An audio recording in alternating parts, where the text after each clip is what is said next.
Let's talk about an army that's so unbelievably loyal that they're basically suicidal. They're known as the Death Korps of Krieg, and these guys literally have no regard for their own safety, as the Kriegsmen believe there's no greater honor than to die in service to the God Emperor of mankind. These guys are often deployed to the most dangerous of worlds, where pretty much every battle is a suicide mission. And unlike the Space Marines who biologically don't feel fear, the Death Korps are just regular men and women who are willing to face down any foe, no matter how much the odds may be stacked against them.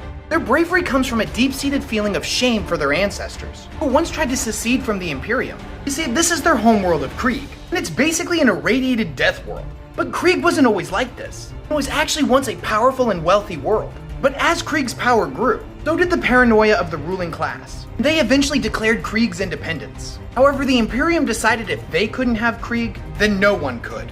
What followed was 500 years of nuclear war and trench warfare that spanned continents. The Krieg separatists were forced to live underground and couldn't walk on Krieg's surface without a lot of protective gear, hence why them and even their horses still wear gas masks. The war would eventually end and Krieg would rejoin the Imperium, and the men and women that make up its military force seek to atone for the betrayal of their ancestors. There are people that have been made hard by nuclear war and display frankly disturbing levels of bravery. This makes them some of the finest soldiers the Imperium has ever seen. Fun fact, commissars are normally deployed to a regiment to keep morale up and to punish cowardice whenever it appears. But when these guys are deployed with the Kriegsmen, their main job is to curb some of those suicidal tendencies, keep them from running straight forth into the enemy. The forces of Krieg actually have a higher death rate than any other guard regiment, and because of this, none of them actually have names. Each one is just issued a number. This makes it easier for the Imperium to tally their death tolls. It's honestly a mystery on how they manage to produce as many soldiers as they do. There's been rumors of them using cloning for years. The sources on this aren't 100% confirmed.